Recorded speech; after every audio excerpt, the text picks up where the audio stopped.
Help you folks? Name's Randolph. I'm the manager. We're looking for Rose. Works as a waitress down at the diner. Rose, sure. Nice girl. Who wants to know? I'm Alan Wake. The writer, huh? I heard on the radio you were visiting. Well, I'll show you her trailer. That Rose, she's a nice girl. Always pays her rent on time. As I was saying, Al, I found all sorts of weird stuff from the local newspaper's archives. This place is crazy. Disappearances, mysterious deaths, urban legends come true, and get this, most of this stuff takes place around Cauldron Lake. Well, you ain't wrong, mister. The Indians thought the lake was a doorway to the underworld. I'm the God-fearing type myself. I don't hold with that sort of thing. Yeah, okay. Anyway, there was an island there owned by a guy called Thomas Zane. Now, some of the articles I found about him make him out to be a famous writer, but I ran a bunch of searches, couldn't find a single thing he wrote. Zane was heavily into diving, so much so that the place came to be called Diver's Isle. But the volcano under the lake erupted in 1970, and Zane went down with the island.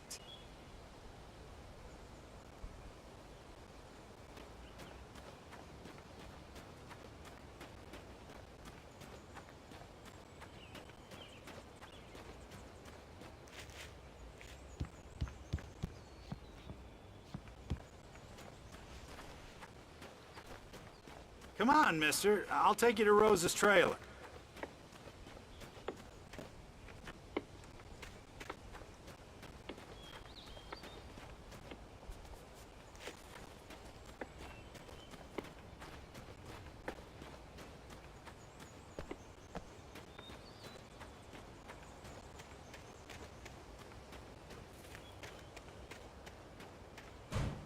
Just follow me. It's not far.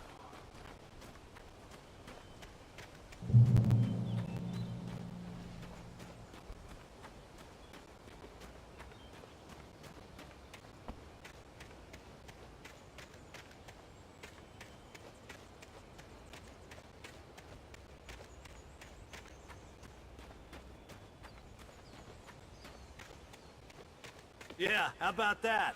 It was there in the morning, as if it had fallen from the sky. But it would take a tornado to lift something like that.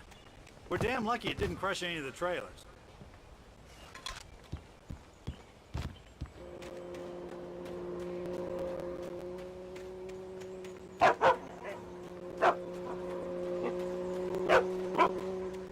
Listen, I got things to do. This place don't run itself.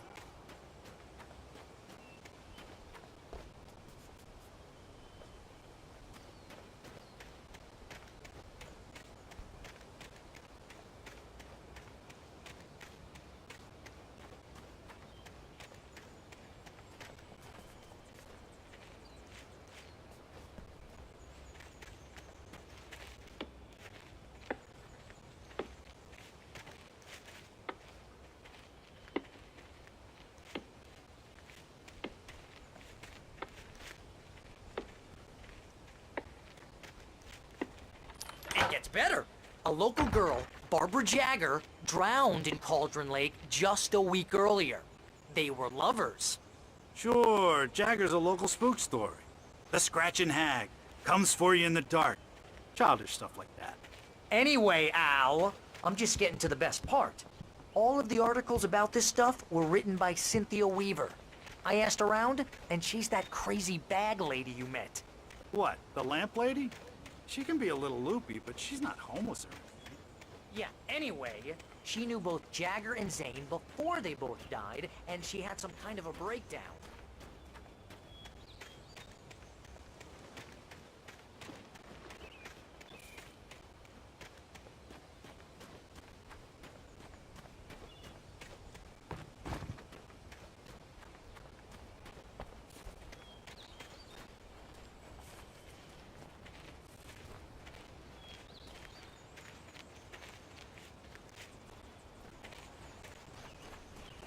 Well, mister, this here's Rose's trailer. You mind me asking what you want with her? We're just here to talk to her, pal.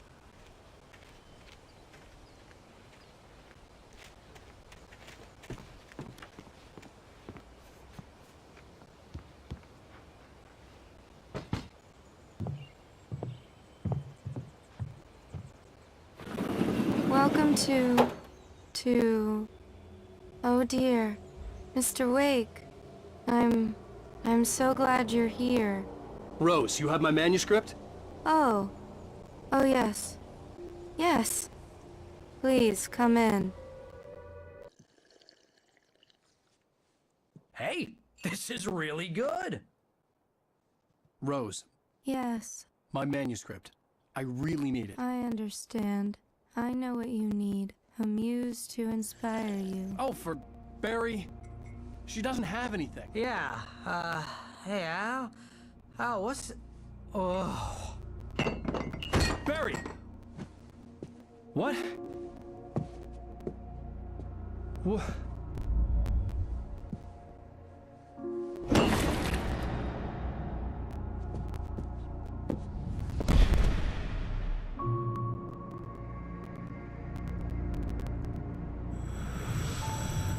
It's coming for you, hiding in my barber's skin. I'm too weak to stop it. You must turn the lights on. I promised I'd come visit you and your lovely wife. You must finish what you started. I insist. You must turn the lights on. Turn the light on. Back to work, boy.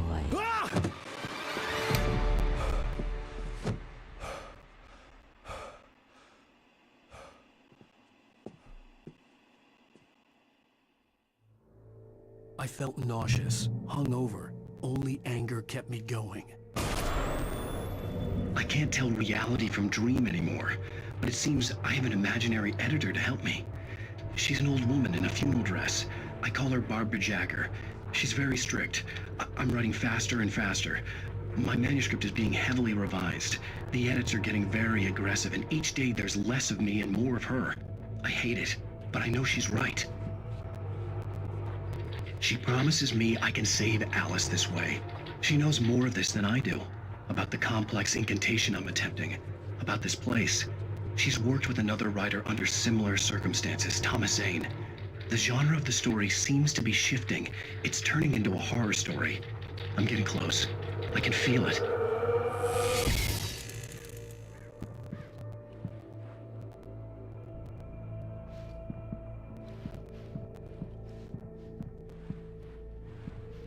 Rose took a day from me. I had less than 12 hours left to meet the kidnapper.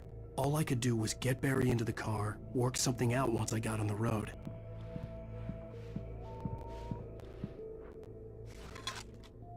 Welcome to the Oh Dear Diner. What can I get you today? Coffee? I couldn't work up much hate for Rose. Something had used her to get to me, and left its mark. First refill is free. Milk and sugar on the counter there. Would you like to hear today's specials? Thank you. A nice day. Come back soon.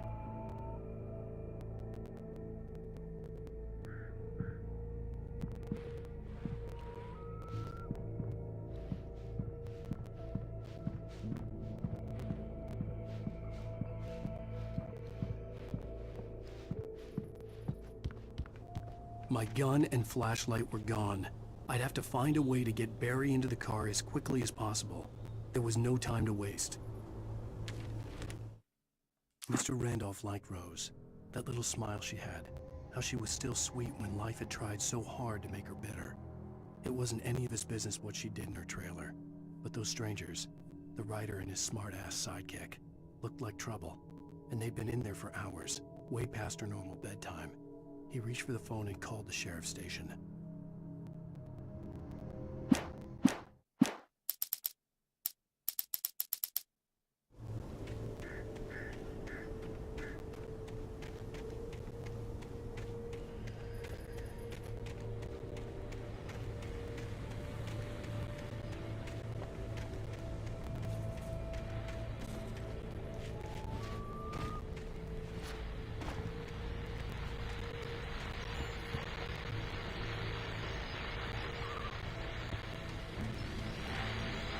I just stepped outside to catch a breath of fresh air. Let me tell you, the weather's getting heavy. Nights like this make me especially glad I'm here talking to you and not home in bed. Once the weather takes a turn like this, I can't sleep at all. It's all tangled bed sheets and dark thoughts, punctuated by the occasional plunge into nightmare. Is it just me? Well, perhaps it is. But I hope I can make the night a little bit easier to get through. Caller, you're on KBF FM. Hey, Pat, it's Walt Snyder. What's on your mind, Walt? Well, I ain't the way you are, but, well, I can't sleep either, you know? I just been staring out the window here, trying to make sense of it all, but, I ain't been drinking either, you know? I just... Well, you sound like a man with a problem, Walt. I had a, argument with Danny.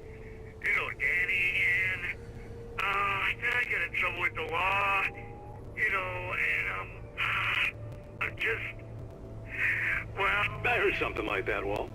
Yeah, well, you know, Danny's my best friend, and, they let me out on bail today, and now I'm just alone here at the window, you know, waiting, man, and there's something in the air tonight, man. I was just outside looking up at the sky above our broadcast tower thinking the same thing. What are you waiting for, Walt? I don't know. You know, something's gonna happen. You know, I think I better go.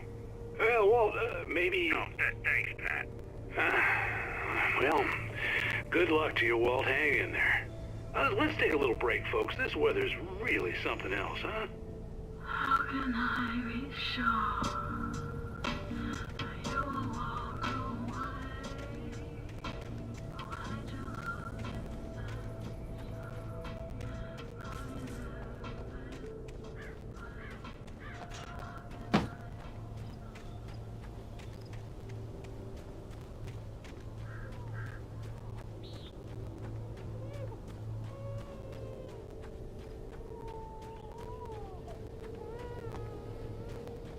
Oh, you're gonna get it now. God knows what you've done to that poor girl. This is Agent Nightingale, FBI! Get him up, Hemingway! You're under arrest! You move a muscle, I'll unload right in your goddamn face! Stay right where you are, Lane!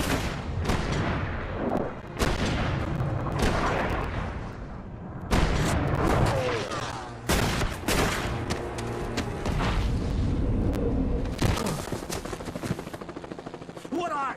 I'm standing right here, you goddamn maniac!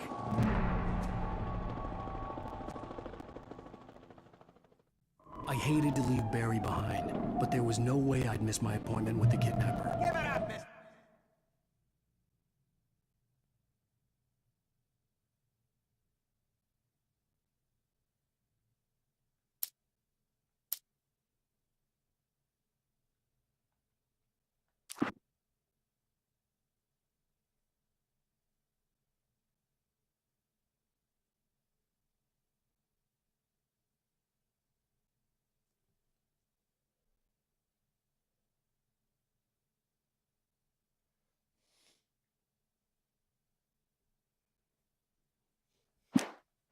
Come on!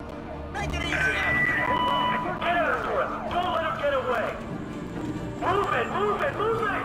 I'll have your shot if you let him get away!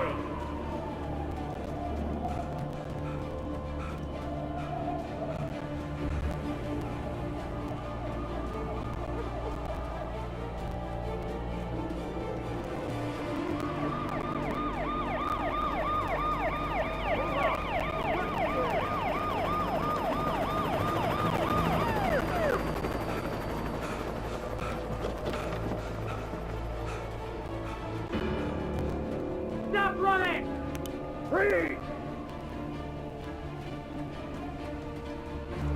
Okay, men. Keep your eyes peeled. He's gonna try to make it through here. Oh, damn. Fan out! Thomas! Come there! I don't see him! God damn it! Where did he go? Moved away!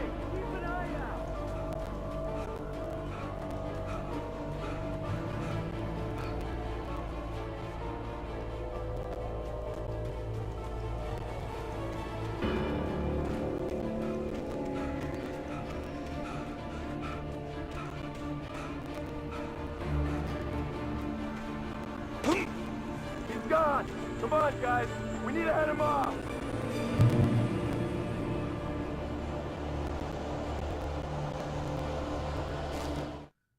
For decades, the darkness that wore Barbara Jagger's skin slept fitfully in the dark place that was its home and prison.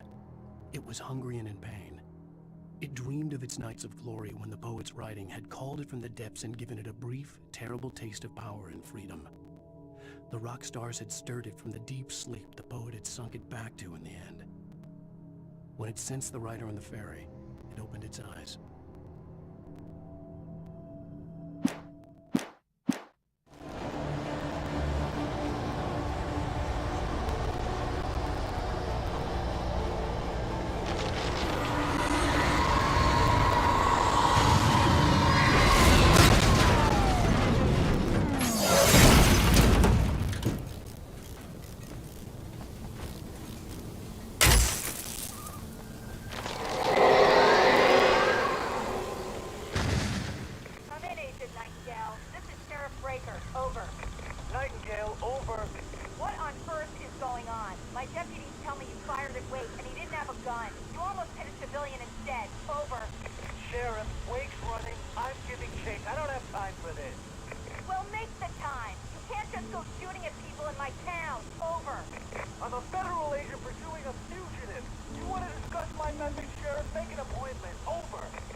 Rose didn't know how the strange old lady got in her trailer, and she looked wrong somehow.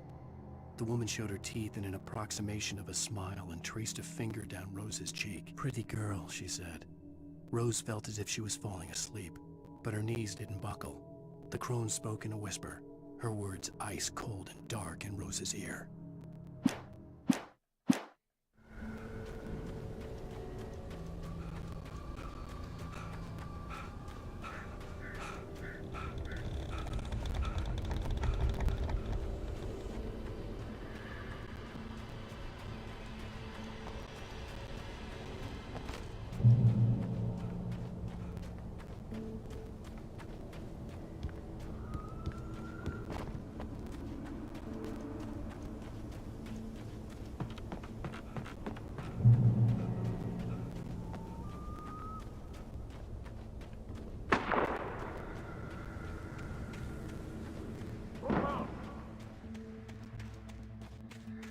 Search the area.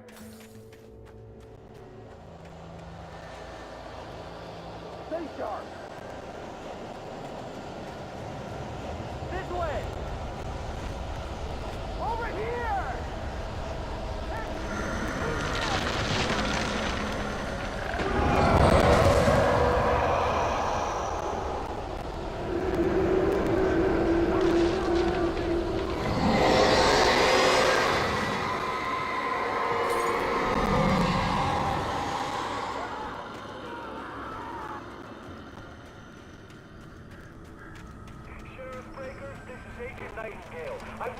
This horror was everywhere I went, circling me. The cops didn't stand a chance. They were after a writer, not a monster. I mean, have you seen this guy? He wears a tweed jacket. Over. He's the guy we're chasing. If it's not him, who then? Bigfoot? Over. I don't know yet, but I'm not in the habit of jumping to conclusions. That tends to come back and bite you in the ass. Out.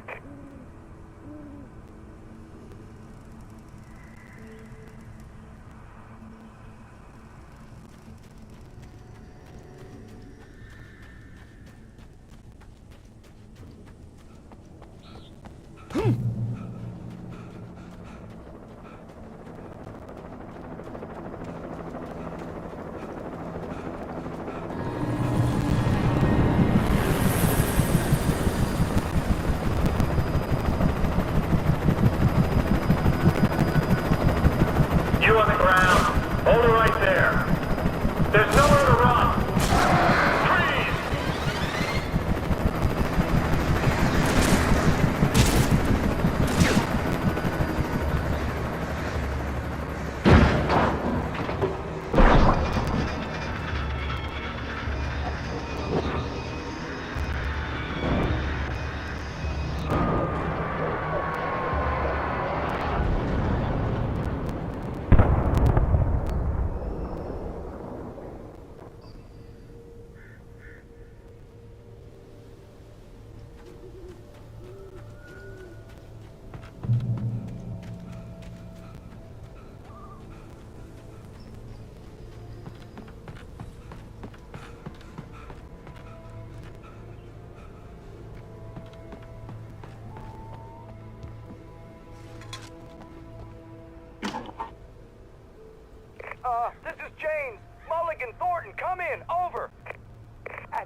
here?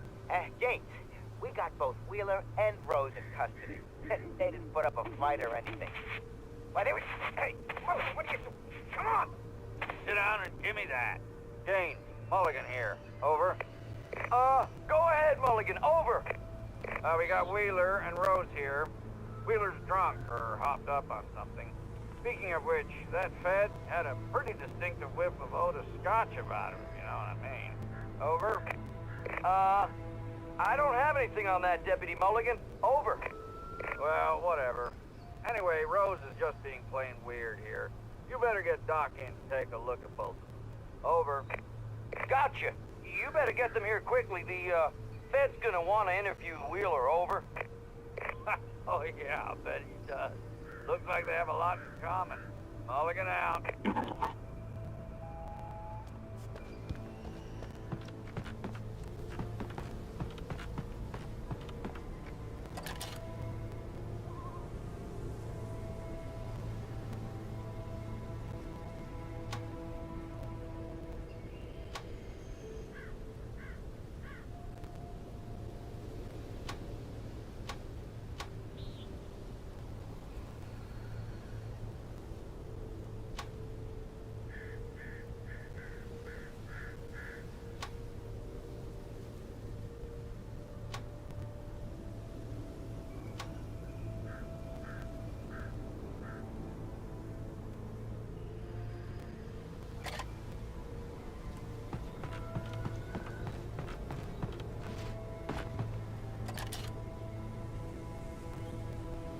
I could see the lights of the radio station in the distance.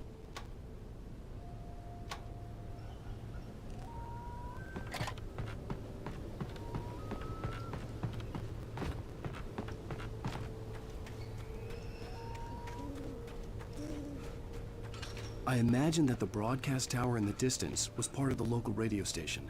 Maine seemed like a decent guy. Perhaps he could give me directions to the coal mine.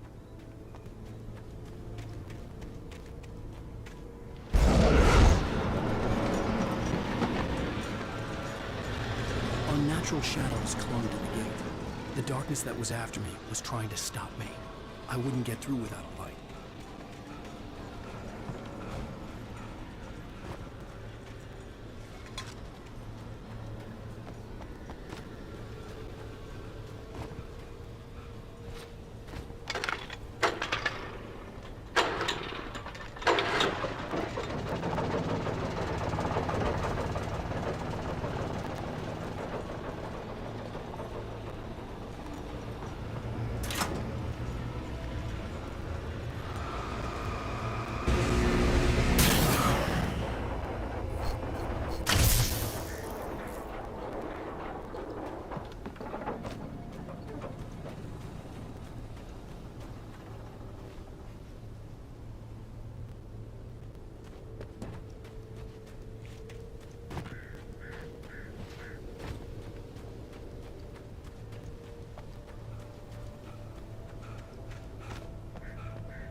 It took me a moment to recognize the flashbangs. They were an ideal weapon for my situation. Team 1, come in. Over.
Good call. You're on KBF-FM with Pat Maine. It's Milt Peabody, Pat. What's on your mind, Milt? Well, I live near the trailer park, Pat, and there's a big ruckus going on over there. Well, that's just up the road from me, too. What's going on, do you know? I don't know, but there's a bunch of police cars there, lots of sirens, a helicopter buzzing around, and I think I heard some gunshots. Gunshots? Yes, sir, like from a pistol. So can you find out what's going on? Because it's just next door and they're popping off guns there. They're still shooting? No, it was maybe 10, 15 minutes ago. It sounds serious, Pat. I'm telling you, it don't sound like no party. Well, I'm certainly going to give the station a call, Milt. Okay. You'll hear it here as soon as I hear from them. Okay, thanks.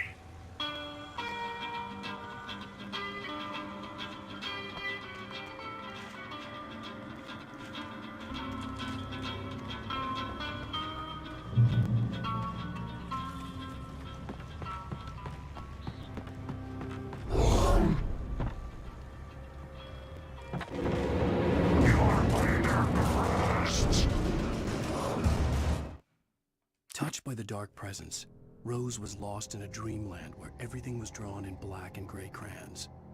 The old lady had promised her that all her wishes would come true. She would be Alan Wake's muse. She was smiling so hard it hurt her face. She crushed a bottle full of sleeping pills into the coffee.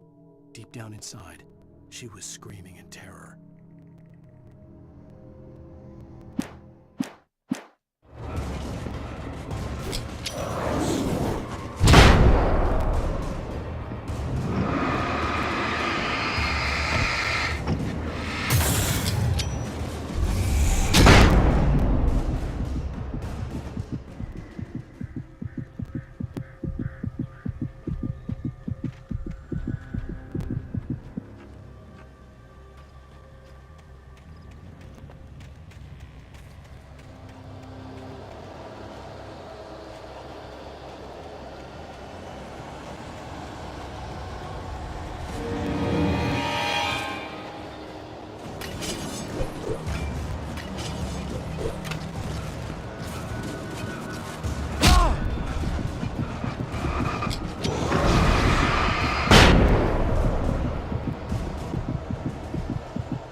hope we have Maine could another lend me a caller. car to get to You're the on coal the mine. air.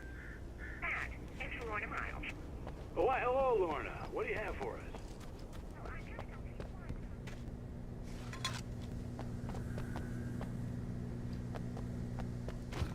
Pat, I mean, what do you expect? The sheriff should be helping us normal citizens instead of wasting resources on those people.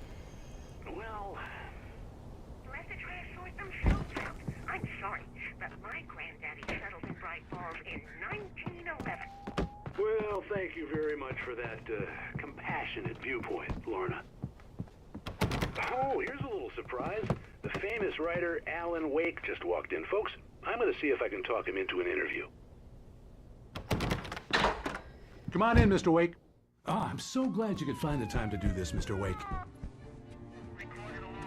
Nowhere to run now, Dan Brown. You back away from me. Don't hurt it. Whoa, whoa, whoa. Everyone calm down. Put the gun down. We're all friends here, right? Cool your jets, Nightingale. We got him. Judas Priest! What the hell's the matter with you? There's a civilian in there.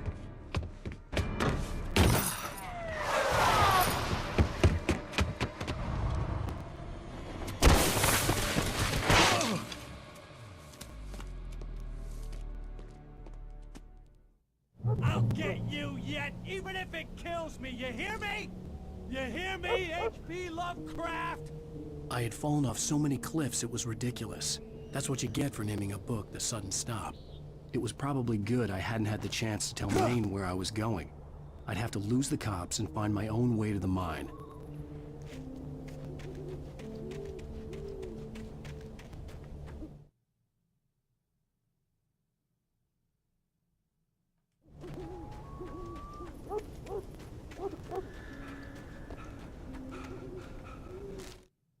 Nightingale stared through the broken studio window into the dark woods.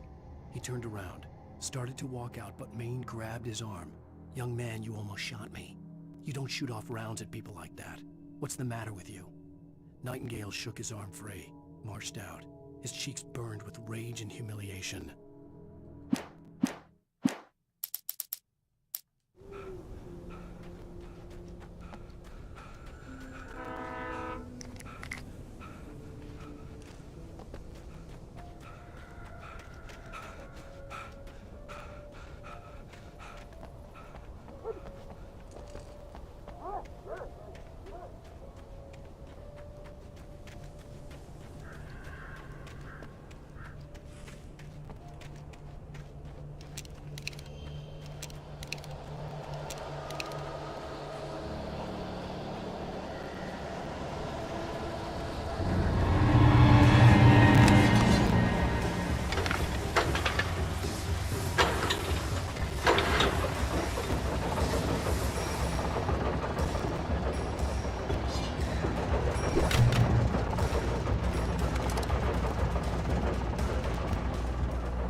Danny had stepped out, but what stumbled back in was something else. Something alien.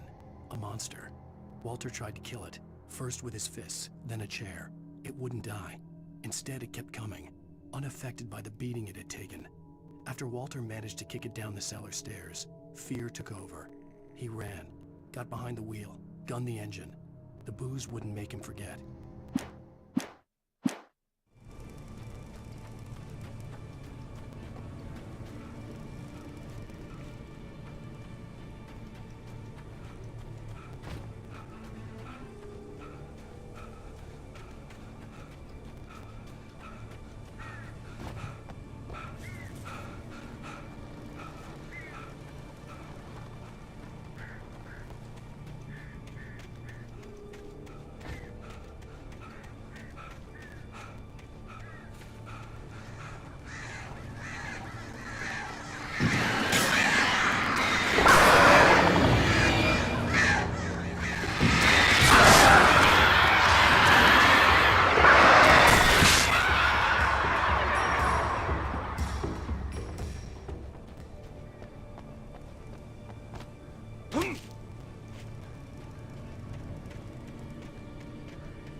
There was no sensible reason for the power company work lights to be here.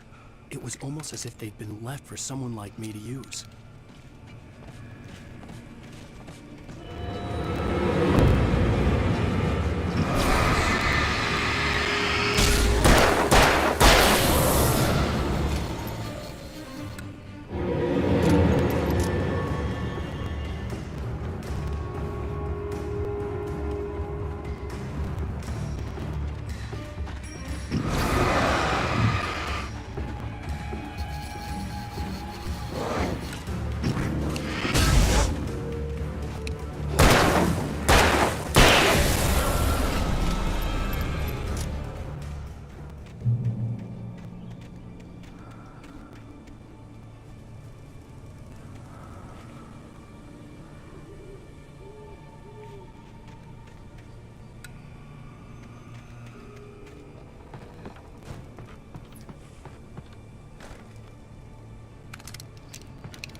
The bulldozer's engine roared to life. Mud and rocks flew as it fought for traction. It crashed through the concrete wall and landed heavily in the yard. If it were an animal, it would have shaken its head after the impact, fixed its eyes on me, and charged. Of course, it had no head, nor eyes. Shadows crawled on its form, twisting it into a monster. Then, it came for me.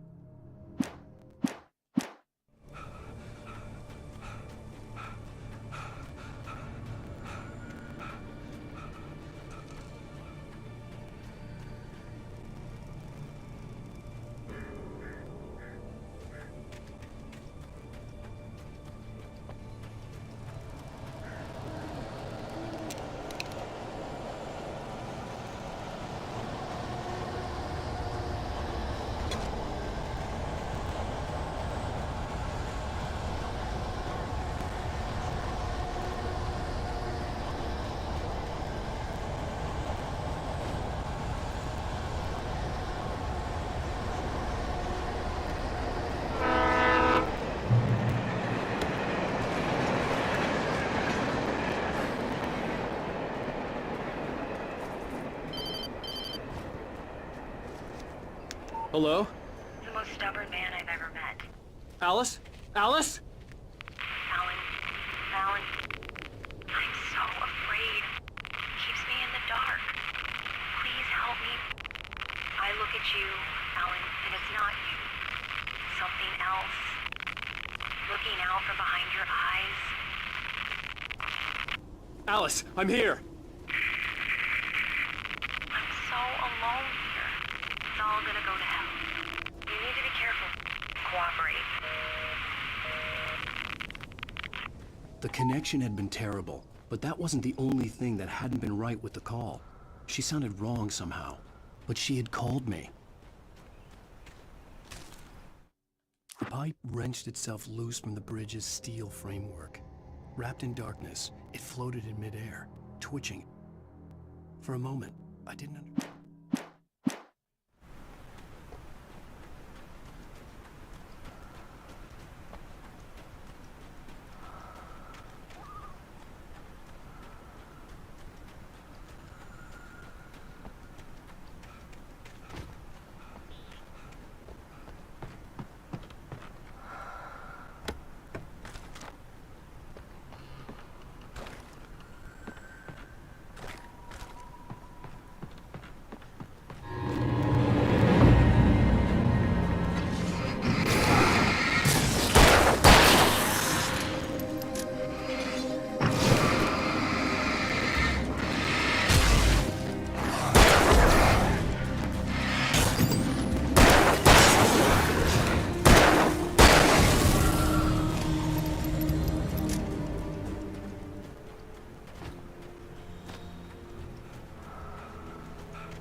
Sarah trusted her gut, and her gut said Agent Nightingale was an asshole. He felt wrong, and it wasn't just the smell of stale booze. It was in the way he flashed his badge, pulled rank, the look in his eyes when he wanted answers. Where was Alan Wake? What was this about an accident? Where was his wife? And most importantly, why did she let Wake go? He wouldn't answer her questions. Federal business was all he'd say.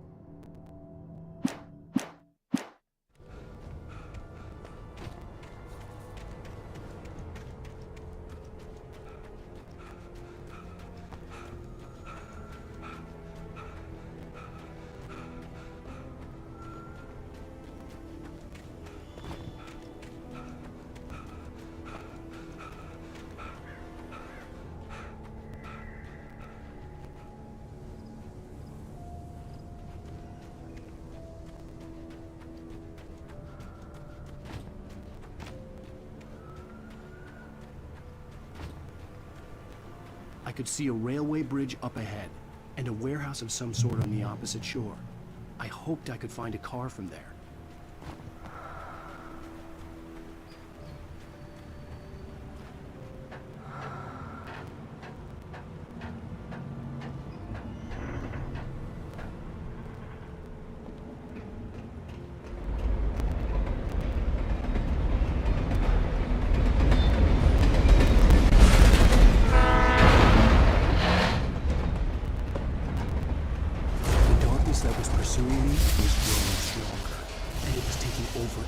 everything in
I slammed the door shut right in his smug face.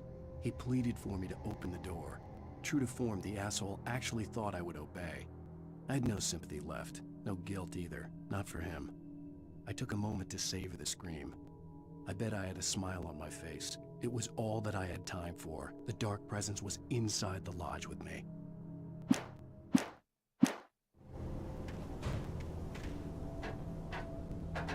As a teenager, just starting to get interested in writing, Stephen King had been a source of inspiration to me.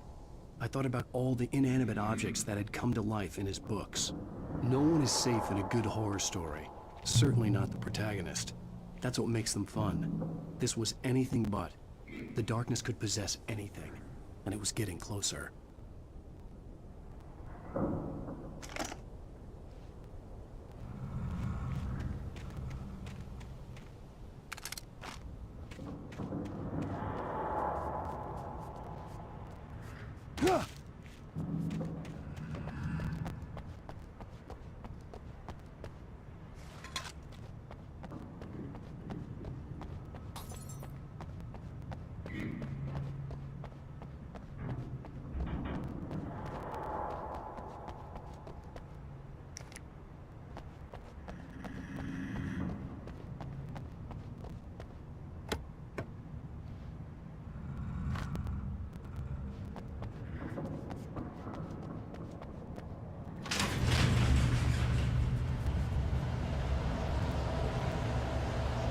Did you call 911?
We take the facts of our existence for granted, unaware that they are merely a thin veneer of desperate self-delusion covering a vast cosmos of madness and horror. All too often, the stars are right. In Night Springs. tonight's episode, A Family Occasion. Journalist Alvin Derleth's trip to study the local customs of an insular community in Night Springs has been less than successful. Until tonight. Well, I'm glad you changed your minds about this. Ancient customs, local mythology. My editor loves this kind of stuff. Well, Mr. Derleth, we don't want to feel like we're on exhibition. But you have demonstrated the seriousness of your intent. Oh, I am serious. Really, just do your thing. I'll stay out of your way and observe. Actually, I thought you could assist us. I'm afraid we are a man short. It would provide you with an intimate perspective. Could I really? Of course, Mr. Derleth. Well, I guess that's the least I... What would I have to do? Oh, here. Let me show you with a kiss.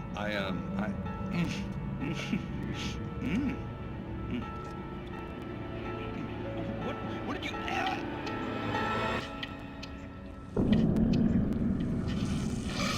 Oh, Mr. Derleth, you have well pleased Nixie Perka, the dweller in flesh. Your body shall host his 1,000 young, and all shall be glory.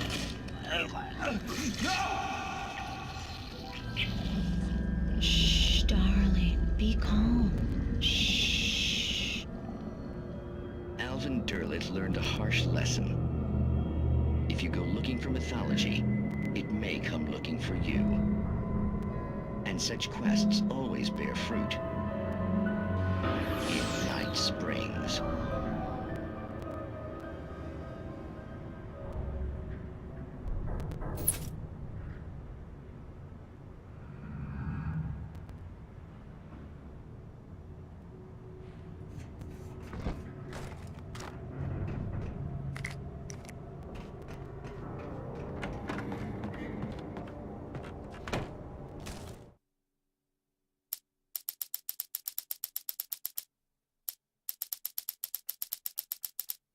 The darkness surged towards me, sucking everything loose from the ground into its depths, tugging at my clothes. I saw the flare the kidnapper had dropped and threw myself towards it just as I felt my feet leave the ground. The darkness embraced me with the force of a tornado. Somehow I managed to light the flare. The darkness roared and cast me away. I fell toward the dark waters of the lake far below.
I had never been this glad to see the sunrise.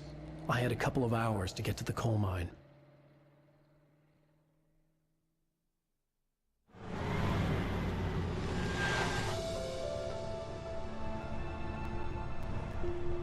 The coal mine wasn't far now.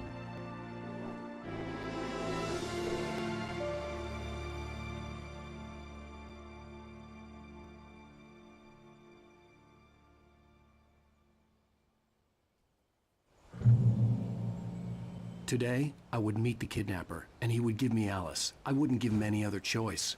A drowning man will clutch at a straw.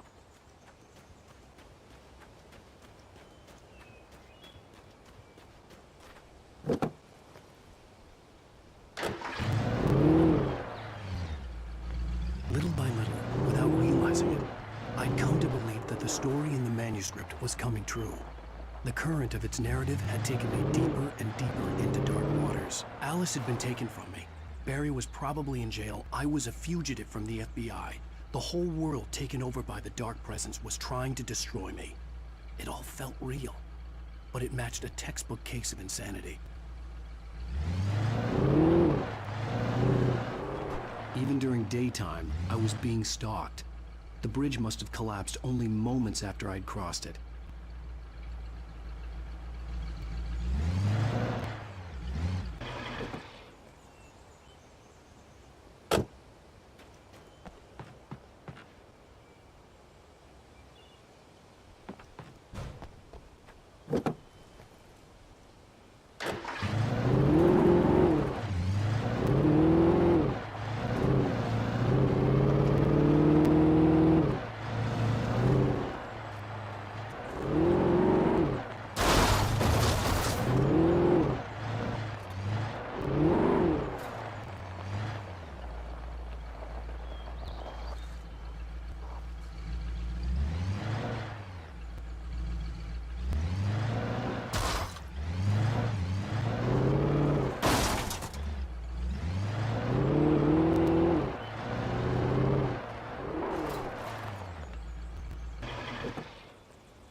This is Pat Main, and you're listening to KBF-FM. Folks, I want to apologize for kind of abandoning you to that looping music track last night, but I was detained. You see, I encountered a big-shot G-man with an itchy trigger finger who could use a lesson in manners and a boot in the ass, not necessarily in that order either. Now, folks, I know I'm not being very informative here, and I apologize for that. I really should just keep quiet, but I'm just so peeved right now, because some people just shouldn't be carrying badges.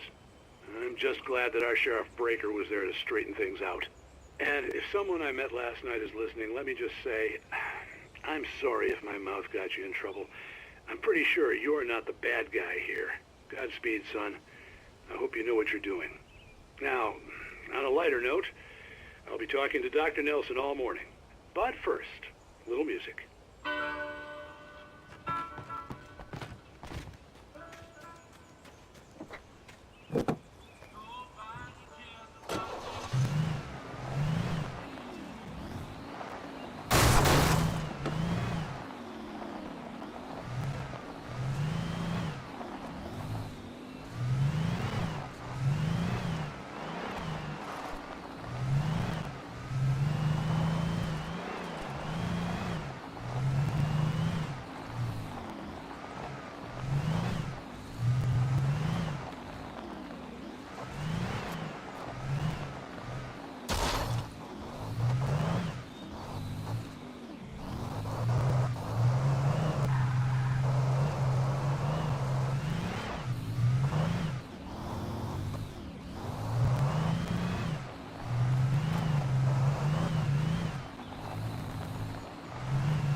Welcome back to KBF-FM.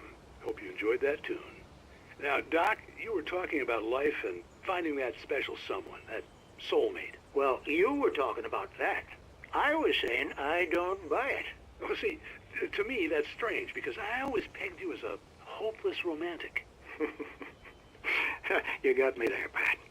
But I think love's where you look for it. And you need to do a lot of looking, sure. But the idea that there's that one special person out there for you, and if you miss that chance, it's gone forever, and you're forever incomplete. I mean, isn't that depressing? Or, heck, childish even? There's plenty of fish in the sea. And apparently a fisherman has a fishing analogy for everything, but what you're saying, isn't that a little harsh? Well, no. What I am saying is that your potential for finding that connection isn't limited to what's essentially a chance encounter. How is that harsh? Yeah, well, I guess that's a nice thought, but let me say something personal here. Okay. Now, well, I don't disagree with you exactly, but I can't really fit that together with what I feel, what I felt for someone, because she was the one. She was. And I let her drift away from me. Maybe I didn't put in the work, I don't know, but, well, since then, and it was a long time ago, but since then there hasn't been anyone, not like her. And I'm not saying I dwell on her or haven't moved on. I like my life. I'm not living in the past, but I do miss the way she completed me. You can't argue with the heart, Pat. I'm sorry, folks. I had kind of a scary experience last night, and let's just say it's shaken a few things loose.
For Mott, spying on the writer on the ferry had been a disappointment. His boss had made Wake out to be something special, but Mott hadn't been impressed. He'd gotten a good long look at the wife, though, and he liked what he saw. Mott had fantasized about goading Wake into a fight, but it hadn't happened. Still, he'd get his chance to see if the writer had anything in him. He'd been promised as much.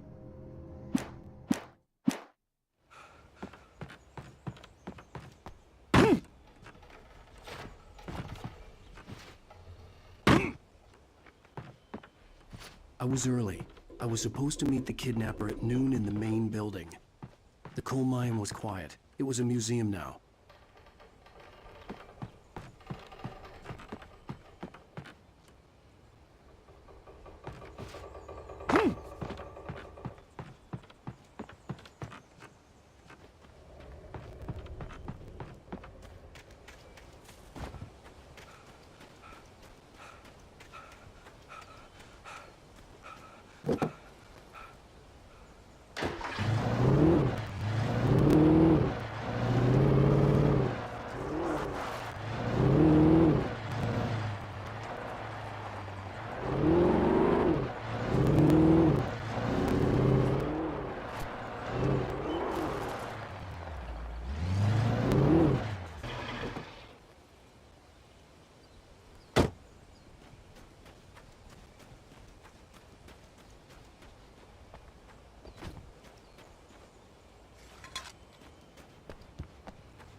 I didn't want to go outside. Cops had to be looking for me. The noon sun turned the place into a sauna. The day dragged on. Different scenarios ran through my mind. Ways of how I'd torture the kidnapper to get Alice back. Or the different horrible things he could have done to her. I imagined her dead. I had no way of knowing she was still alive. It was killing me. I was running on blind hope. It was all a waste of time. The bastard never showed up.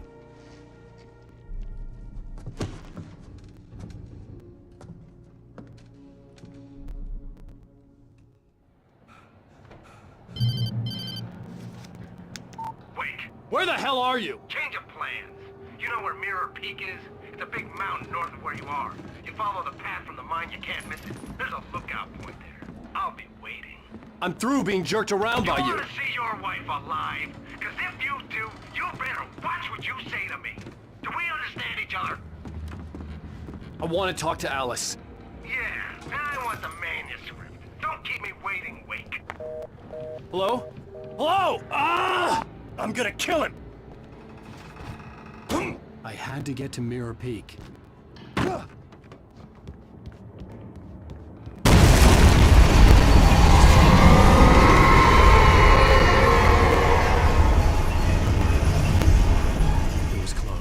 Maybe closer than ever before.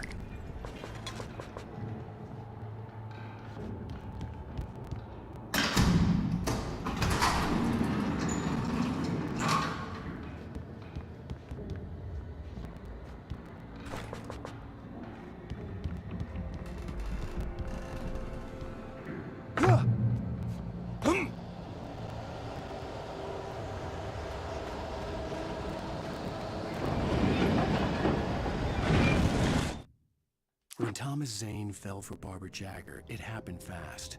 She was...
The only way to reach the hillside ahead was to go through the building. I had to find a way to avoid electrocution.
Some of the taken retained echoes of their formers.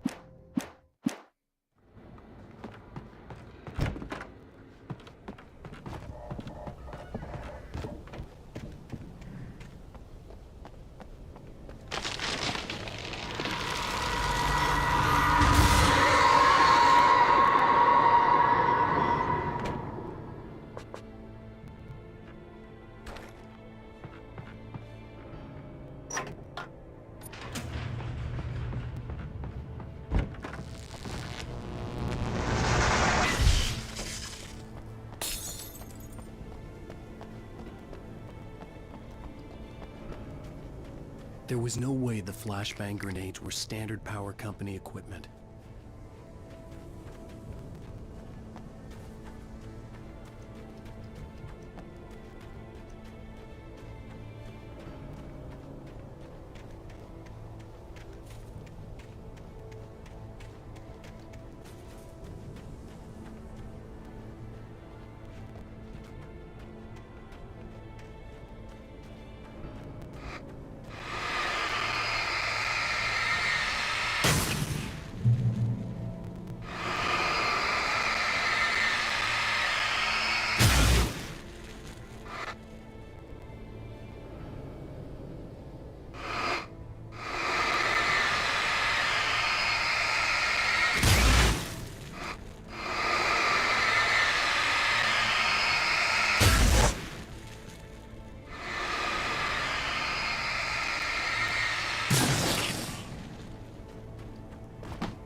Some of the Taken retained echoes of their former...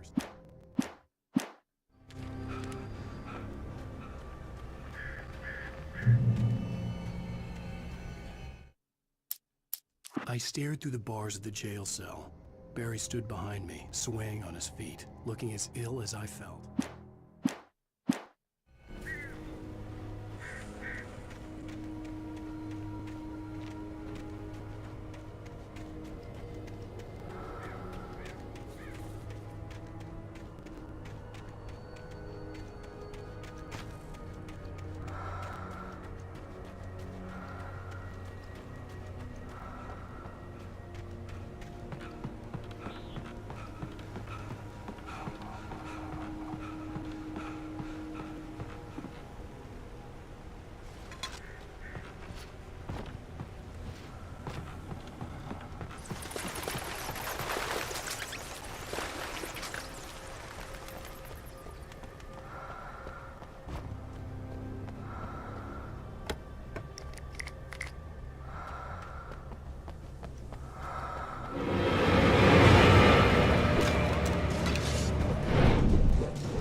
I had no real plan.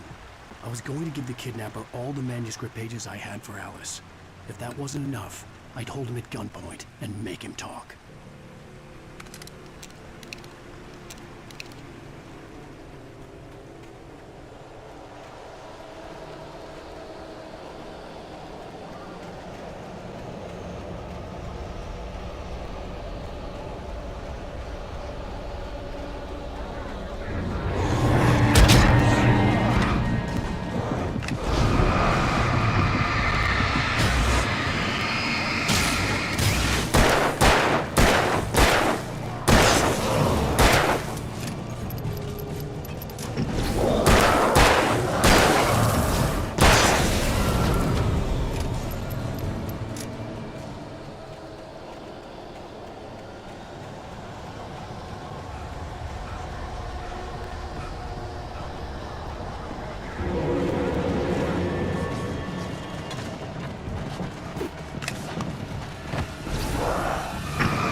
The dark presence was moving ahead of me in the same direction I was going. A cold feeling settled itself in the pit of my stomach. Was it going for Alice?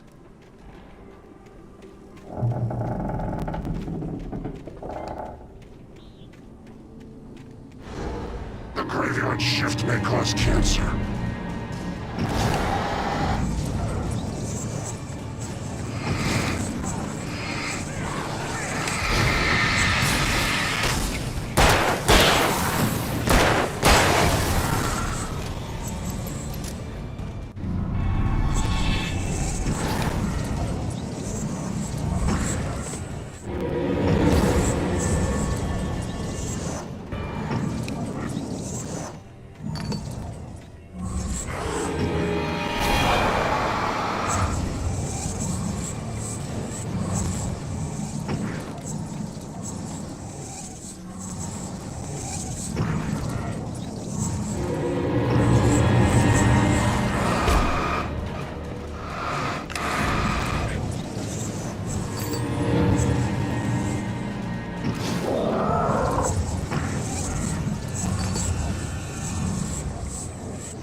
The place was dead, a ghost town.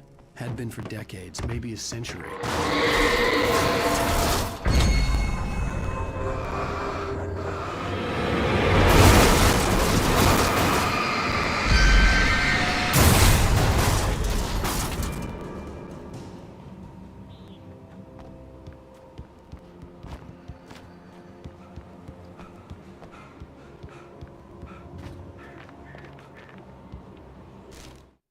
Things were never as simple in real life as in fiction.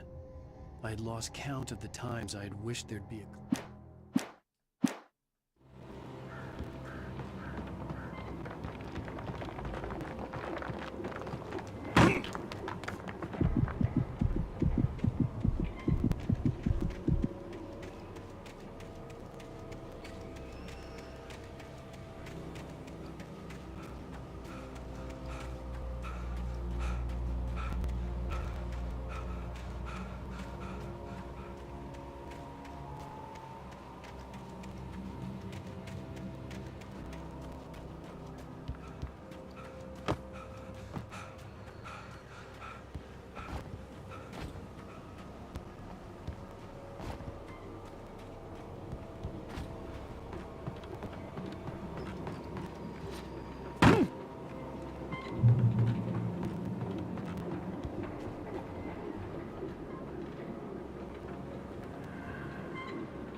Anything outside of writing is a struggle.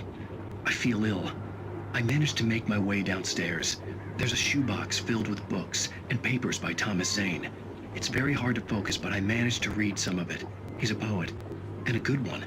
He writes of muses and creators summoning fabulous things from a magic lake, using his powers to shape the world of a realm of gods and dreams and demons, dark things that wait for a chance to slip through, wearing the flesh of men as disguise. Zane writes about himself, his girlfriend being taken over by a dark presence, about growing scared of the lake. Zane believes it's a mirror to the gaping void of darkness above, where some Lovecraftian presence lurks. I crawl back upstairs. I'll borrow these things for my story. They ring true. They fit.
The kidnapper had sent me a text. The message was full of spelling errors and insults. It was telling me to hurry up.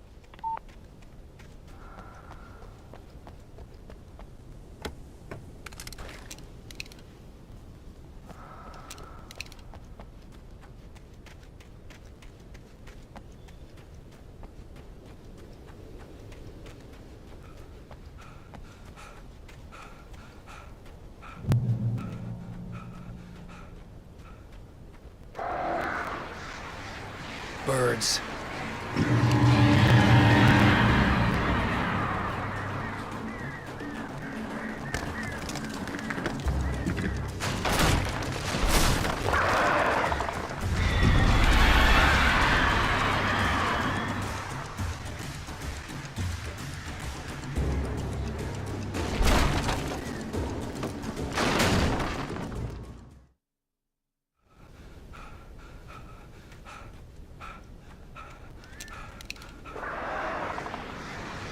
Birds.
Without warning, the headache stabbed at my brain.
Alice?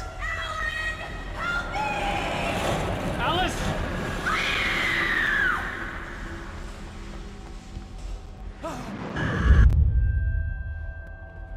I'm losing it. I gotta get out of here.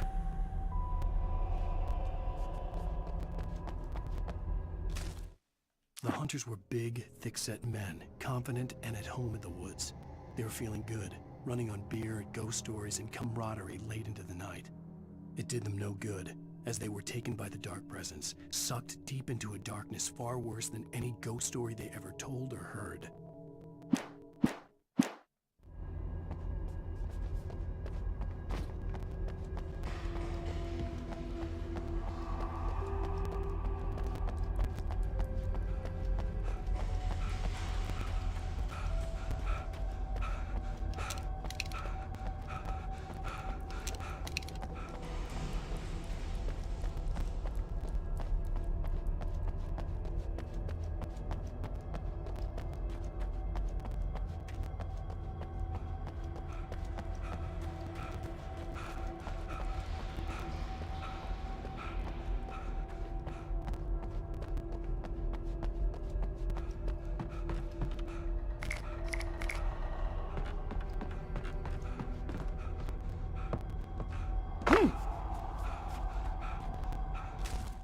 Even behind the closed doors and curtains of his grimy room at the Majestic, the local motel, Nightingale could feel the locals' eyes on him, the unrelenting pressure of their judgment.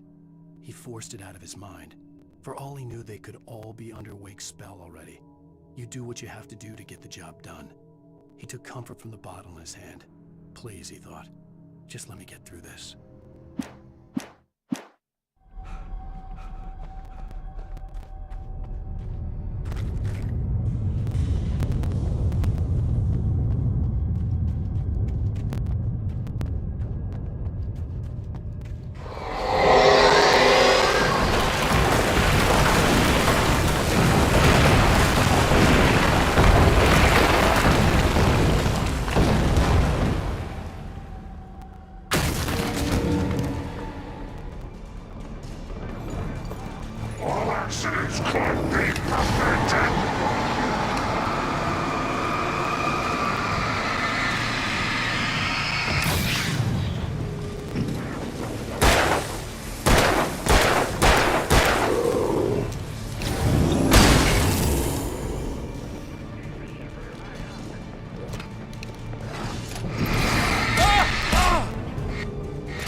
I'd have to make my way up this mine shaft in order to go on.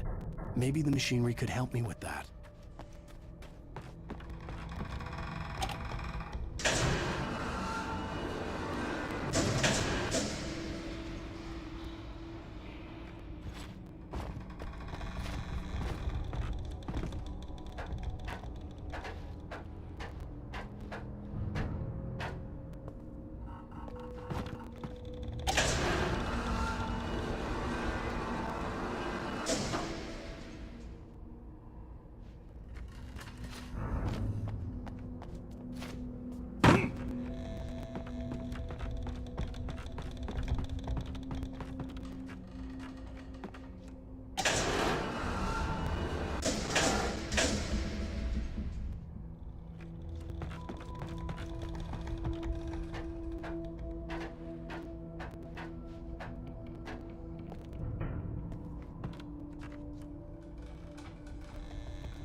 Lightning flashed behind the windows.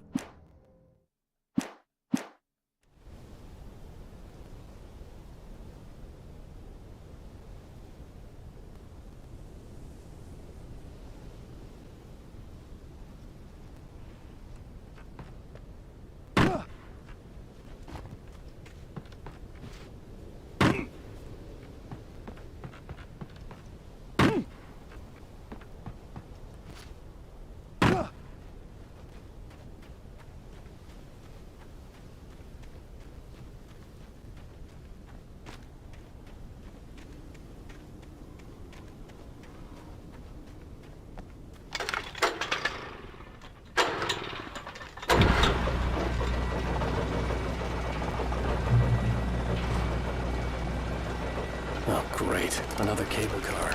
Just great.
Maud had checked all of Stucky's rental cabins. There had been no sign of the Wakes. It was dark when he'd found their car parked at the end of the road by Cauldron Lake. It made no sense. They must have taken a wrong turn, but there was no sign of them, and the car had been there for hours already. Frustrated, Mott stood on the rotten ruin of the footbridge that had once led to Diver's Isle before it sank beneath the waves years ago. The boss wouldn't be happy.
I could see Cauldron Lake. I thought I could make out the spot where the island and the cabin had been. There was a light near it. It had to be a boat.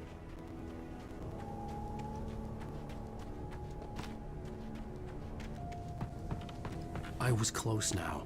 I had to get there fast. I dreaded what I would find. I tried to hold on to Alice, but her form melted away. I was losing control. Dr. Hartman stood in her place. I wanted to hit him, but my arms were jelly. He smiled. It was a reassuring smile, and I hated him for it. I had to give you a sedative. Don't fight it. You went through another rough period. Right now, it's very important that you stay calm. We don't want you to have another episode. You're a patient at my clinic. Have been for a while now.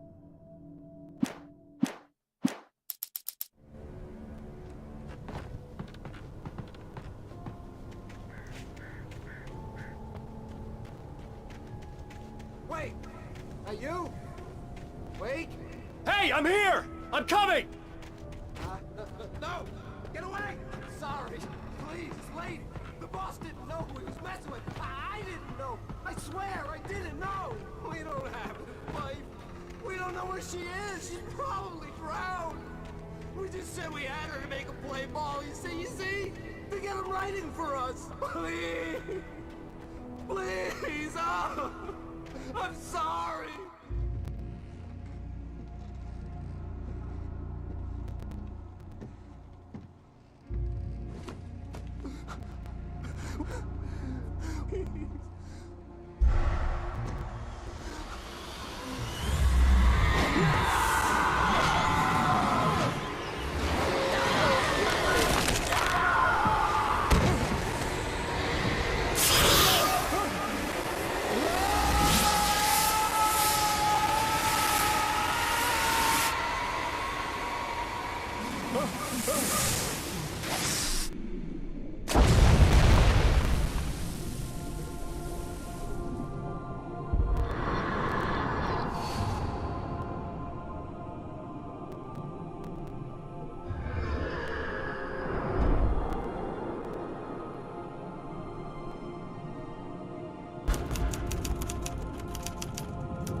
Previously on Alan Wake, I'm hunted by the law. Sheriff, Wake's running.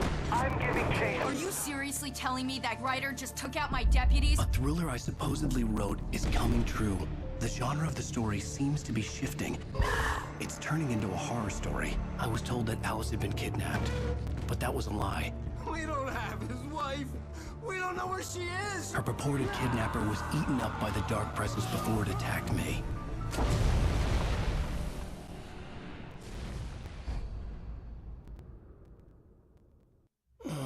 Alan, shh, baby. It was just a nightmare. Alice. There you go, Alan. Hartman, I fell. I had to give you a sedative. Don't fight it. You went through another rough period. What? Right now, it's very important that you stay calm. We don't want you to have another episode. You're a patient at my clinic. Have been for a while now. The shock of your wife's death triggered a mental illness. No, you're lying. You're suffering from various symptoms of undifferentiated schizophrenia. Bastard. It's okay, Alan. Just let go.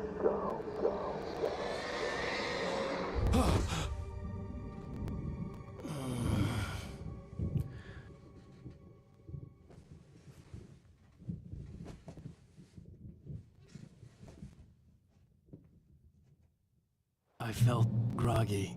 Whatever Hartman had bumped in me was making me numb. I felt like this was happening to someone else. Someone I was watching on television. I couldn't think. Couldn't focus. There were only empty sheets of paper here. No manuscript pages. The door was locked. I was a prisoner here.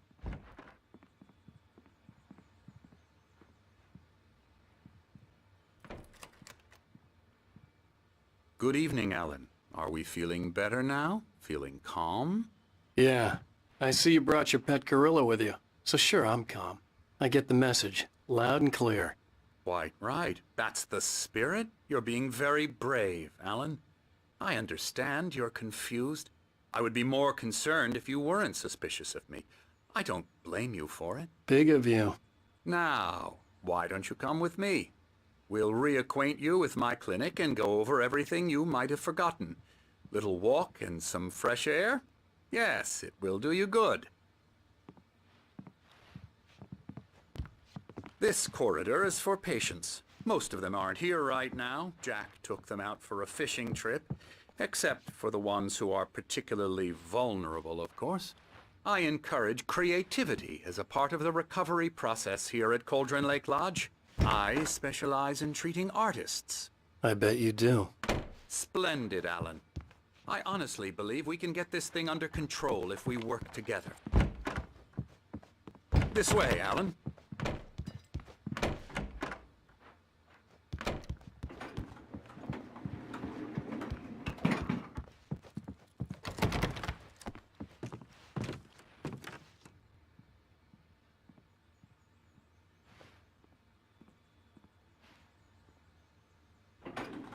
Now, Alan, from past experience with you, I know I need to get right into the heart of the matter as quickly as I can after an episode.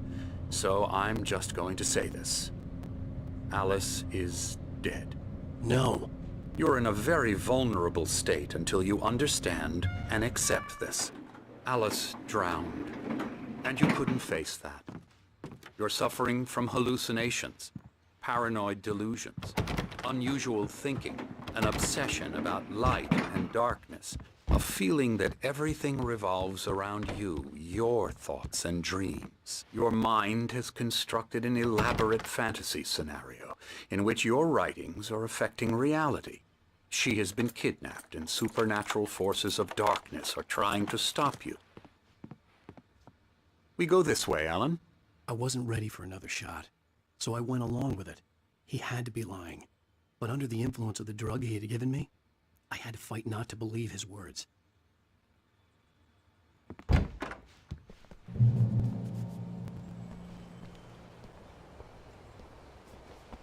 It's all in your head. You've been making it up. Apart from the tragic accident with your wife, no one has been killed. Your delusions are just a manifestation of your subconscious mind trying to protect you from the too painful truth. Unless we fight the fantasy, it will return. I know the instinct is to resist me, but think about it. Doesn't this make far more sense than the insane supernatural conspiracy you have concocted in your mind? You're a skeptic by nature, Alan. We both know this. Everything can be explained logically.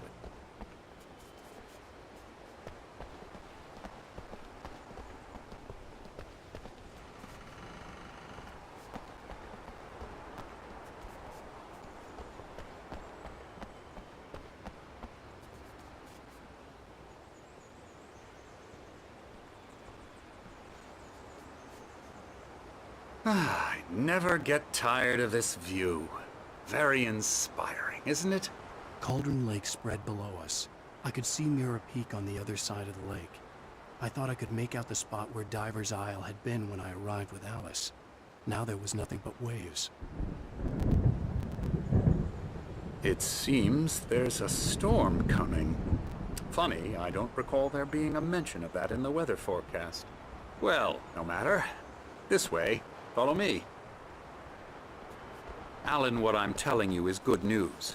Right now we're in control. Every time you have a relapse, it gets more and more difficult to resurface from the dark depths of your imagination. Not surprising, considering your profession.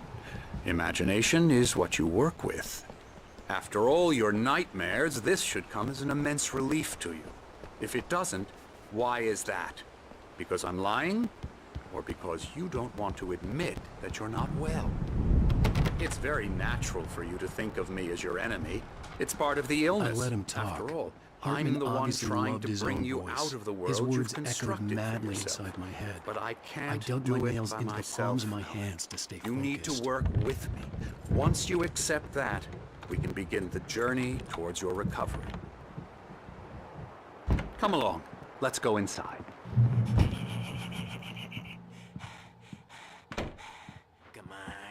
Here's the entrance to the office wing. That's for staff only. You were impressed by my trophies when you first arrived here. I do love to hunt. The great outdoors, man versus nature. It's wonderful stuff. Pretty damn wonderful, yeah.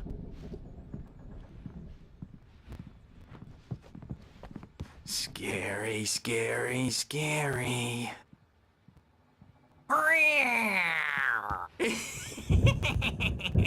Emerson.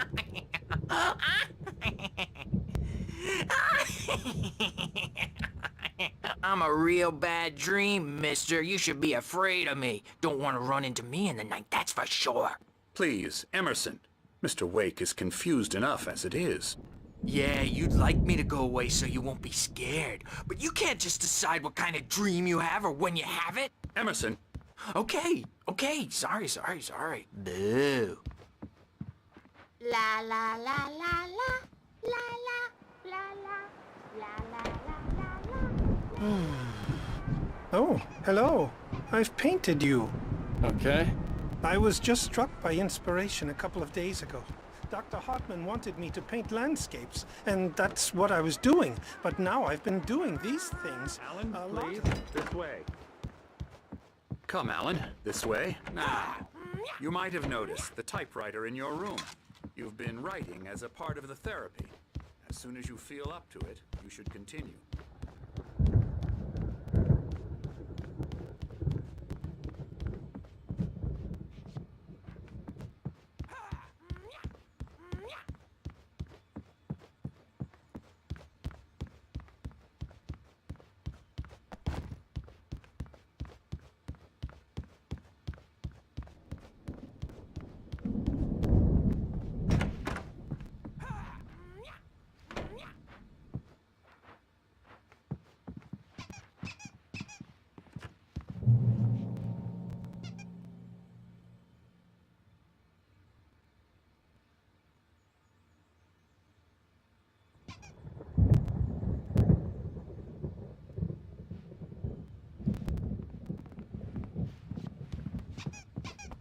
My rheumatism's killing me.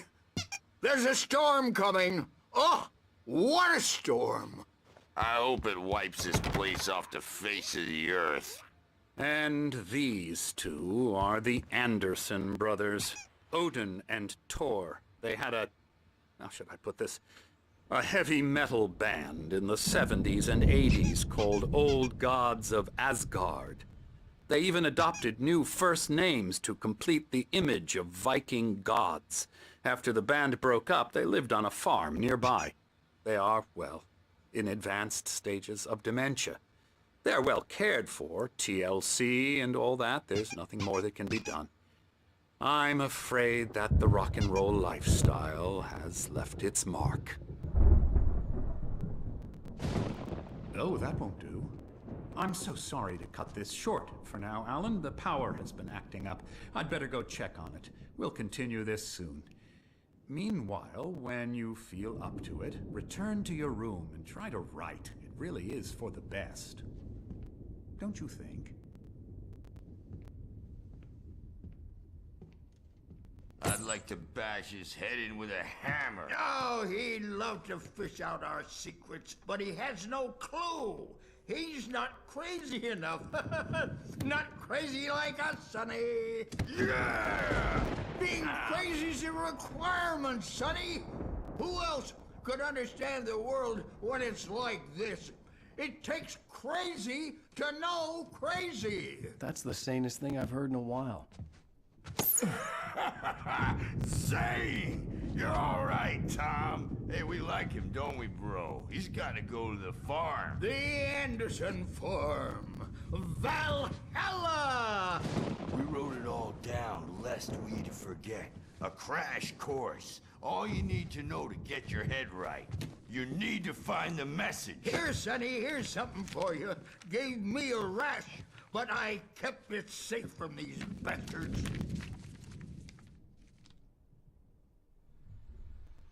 My head was... Zane could feel the poems, taking form, shaping things. As he experimented, he imagined he could... flaring up. Or according to Hartman, I was sinking back into the fantasy. I was convinced he was lying to me. About everything. Crazy or not, the Andersons made more sense. Tom, you got any booze on you? Yeah, no. Sorry, we have guys. a stash of the special stuff at the farm. Our own formula. Local ingredients. Medicine clears your head right up. Good thing he's not overreacting or anything. Well, he's the boss. The I may doors need were a hand locked. here later on, Hartman Birch. and the The nurses storm's would have bound to make keys, you-know-who but there was no jumpy. way You to know get me. my hands on them. Gotcha. The doc's got me looking after Wake here, but holler if they get too rowdy. Something's wrong. I'll do that, Birch. I'm not myself. It's hard to think. There's a shadow inside my head. I can only focus on writing. Everything else is a blur. I'm trapped in this cabin. Have been for days, but it's always dark outside. My editor is real. I saw her again. She's not human. It's not human. A dark presence is wearing the old woman's face. She was covered in clinging shadows. There's a hole in her chest where her heart should be. I think I've made a horrible mistake. I don't think I'm any closer to saving Alice. It's been lying to me, using me to get the story it wants, and the story will come true.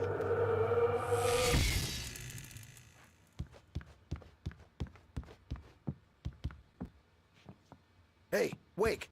Why don't Hartman you had humor mentioned Dr. that the Hartman power had and been give the acting writing up. a shot, huh? Maybe that was the reason for the Typewriters in your generator room. and the work light on the balcony. The generator hadn't been activated, and there was no key. You can get to your room by those stairs, Wake.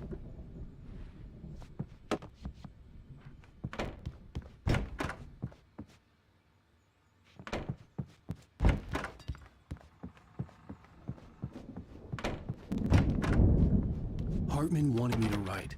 I knew I couldn't, but I figured I should just play along for now. It was the only thing I could do with Nurse Birch watching me like a hawk.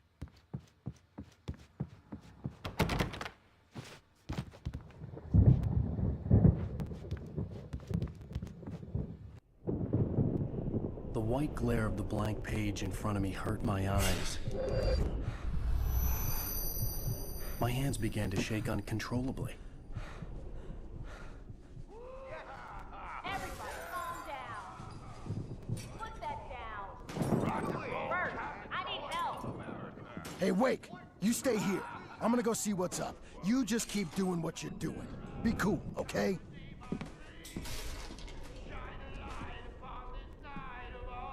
I didn't know what the chaos was all about, but it could be my only chance of getting out of here. Where the hell did he get a damn hair? I don't know. Here's a friendly poke from the old little wench. Oh, afraid of the crazy brothers, are ya? Not so weak now. Hartman kept talking, giving Barry the grand tour, clearly proud of the place. He went on. Are we? Well, things are Sinclair looked unraveling bad. fast, That wasn't a aren't love they? tap. The crazy old fart hit her hard. If she was one of Hartman's goons, The she had backstage to is come. all I had to get yours, to Hartman's Tom. office. Seize He your had taken all my destiny. manuscript It's pages. my store. That's where he'd been I'm keeping them. taking it. We're on a comeback tour, baby. Come out and face the music, Birch. It's time to pay the piper. Hammer's Way will have its say. Rise up in there. The markings on the tape said they were recordings Hartman Now, had Mrs. made Wake, at the sessions with his can you patients. tell me about Alan's I saw problem? Alice's name on one of them. More and For a more moment, out of control I all couldn't the believe time. it. The parties, he's so angry all the time. He's getting violent. Do you mean with you? No, not with me. No, never. Sometimes I almost wish Alan would take a swing at me. Let me out of here! Hartman, do you hear me? I'm gonna stew your crazy quack ass to shreds! Seriously! Barry? Ow! About time! Barry! Man, am I glad to see you. We need to get to Hartman's office. It's right next door. You okay? Yeah. I mean, no! The cops found me at Rose's trailer, but they didn't hassle me too much. I'm obviously a victim in this, and I demanded to be treated as such. Or else I'd sue their asses. Speaking of asses, that Fed gave me a real hard time, but I had no clue where you were. That guy's crazy, Al. But he let me go, and then I get a call from Hartman, that son of a bitch, who tells me you're here, and I should come pick you up, but when I got here, 2 goons clobbered me and stuck me in there. What's with the cutout? I stole it from the diner to piss off Rose after what she did to us. That'll teach her. Yeah, that's a harsh punishment. Come on, pal, we gotta get going.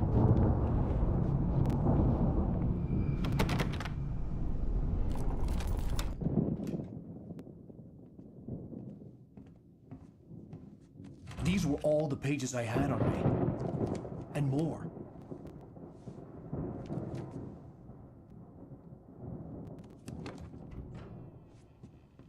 Alan, please. You're sliding back into the... Tell me one more lie and I'll shoot you in the face. Ah, well, it was worth a shot. Really, Wake, come on. Let's work together on this. You have no idea... Hartman, shut up! Barry, get out of here. I'll catch up with you. Get a car. Oh, Al, let's just... Go! Wake, listen to me. This is a mistake. Don't you see? Together we can create something absolutely wonderful. With your ability and mine.